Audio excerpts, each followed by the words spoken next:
Assalamualaikum warahmatullahi wabarakatuh. Perkenalkan, nama saya Muhammad Mamun Sidik dengan NIM 64250585 dan ini teman saya. Halo, perkenalkan nama saya Maman Nur Zaman dengan NIM 64250015. Di sini kami dari kelompok 4 mau mempresentasikan tentang Bank BCA. Diawali dengan sejarah singkat Bank BCA. Pada tahun 1957, awal mula didirikan pada 21 Februari oleh Lim. Awalnya dikenal sebagai NP Perseroan Dagang dan Industri Semarang Knitting Factory. Lalu pada tahun 1980-an ekspansinya menjadi pesat, mengalami pertumbuhan dan ekspansi jaringan yang signifikan, membangun fondasi sebagai salah satu bank terkemuka di Indonesia. Lalu transformasi pada tahun 1975 terjadi transformasi nama. Secara resmi bertransformasi menjadi PT Bank Sentral Asia Tbk atau yang kita kenal pada umumnya itu BCA, yang menandai era baru dalam sejarah perbankan mereka. Lalu pada 1998 restrukturisasi pasca krisis moneter Asia, BCA menjalani dan kemudian diakuisisi oleh grup Jarum, mengawali babak baru dalam kepemilikan.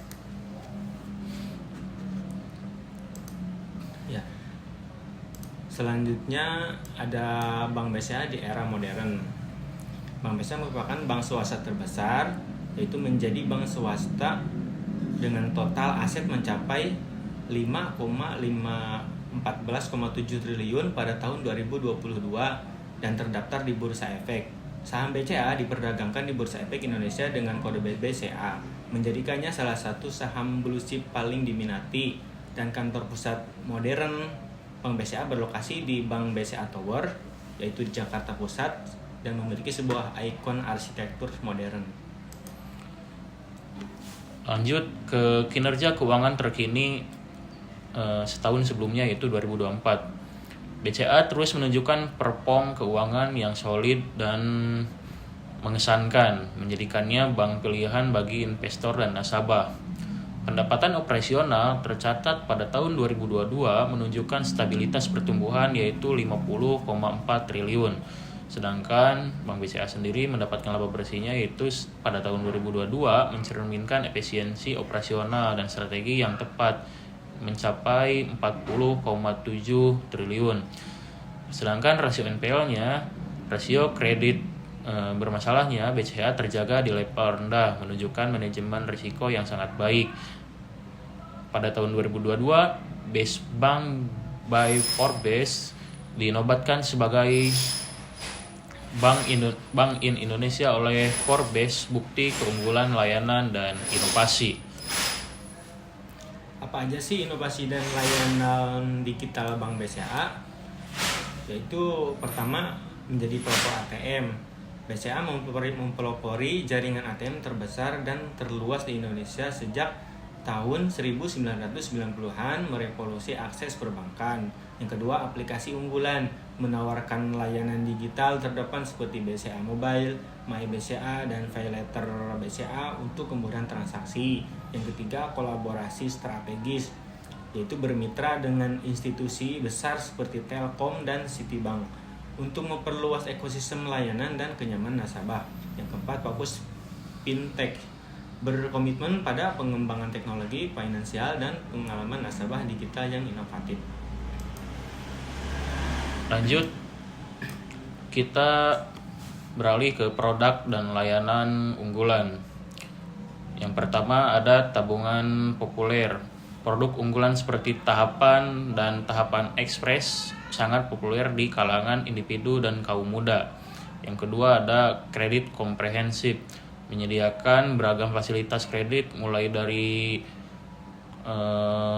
KPR hingga kartu kredit serta layanan perbankan korporasi. Adapun anak perusahaan, ekosistem BCA diperkuat oleh anak perusahaan seperti BCA Finance, BCA Syariah, BCA Sekuritas, dan asuransi BCA. Wealth Management, layanan wealth management dan private banking eksklusif untuk nasabah premium yang membutuhkan solusi keuangan secara personal. Apa aja sih peran Bank BCA dalam perekonomian Indonesia? 1. UMKM dan korporasi, yaitu mendukungnya pertumbuhan UMKM dan korporasi melalui pembiayaan dan layanan keuangan yang disesuaikan. Yang kedua, melalui pertumbuhan ekonomi, mendorongnya pertumbuhan ekonomi melalui investasi strategis dan penyaluran kredit produktif. Yang ketiga yaitu inklusi keuangan, berperan signifikan dalam meningkatkan inklusi keuangan nasional menjangkau lebih banyak lapisan masyarakat. Dan yang keempat, keberlanjutan, yaitu mendukung program keberlanjutan dan pembiayaan hijau, sustainable finance untuk masa depan yang lebih baik.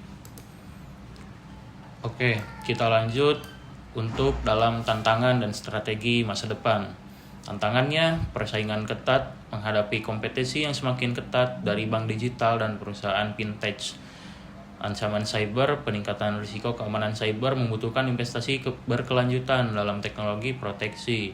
Adapun adaptasi pasar, kebutuhan untuk terus beradaptasi dengan perubahan preferensi nasabah, terutama segmen milenial dan Gen Z.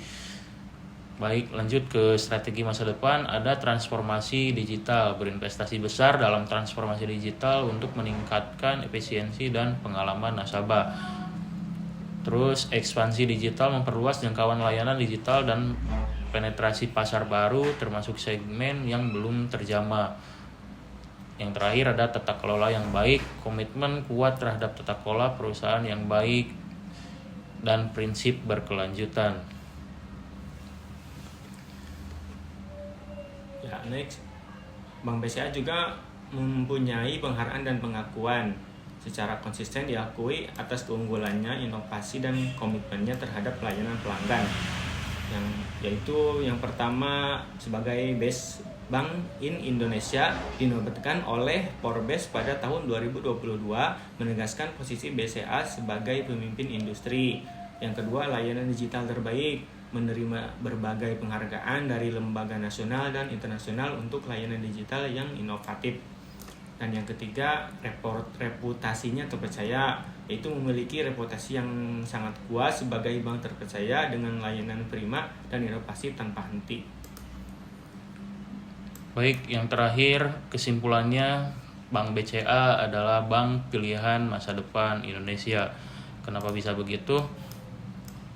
Karena BCA terus berinovasi dan beradaptasi dengan dinamika pasar untuk memenuhi kebutuhan nasabah yang terus berkembang. Dengan fundamental keuangan yang solid dan posisi sebagai pemimpin pasar, BCA siap menghadapi tantangan dan peluang di masa depan. Komitmennya pada layanan terbaik dan kontribusi nyata bagi pembangunan nasional menjadikan BCA pilar penting perekonomian Indonesia. Mungkin sekian dari saya dan teman saya Maman pada video kali ini. Semoga bermanfaat. Kurang lebihnya mohon dimaafkan. Assalamualaikum warahmatullahi wabarakatuh.